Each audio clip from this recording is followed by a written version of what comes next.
Здравствуйте, у нас эвакуация проходит до подъезда, да, с документами, прямо сейчас на улицу.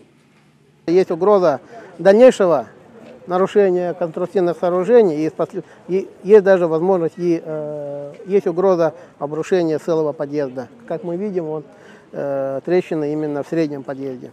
Значит, у нас выставлен пост, мы уже имеем опыт. В 2010 году у нас был случай по улице Бабушкина, мы там отрабатывали. Тут точно так же будем в присутствии наших спасателей, будем именно обеспечивать безопасность населению, жителям квартир, которые будут у себя в квартирах, из квартиры изымать свои вещи. Но сейчас же идет таяние мерзлоты, все вот подвижки, дом ходит постоянно, зимой, летом ходит, а вот в этом году вообще очень сильные подвижки.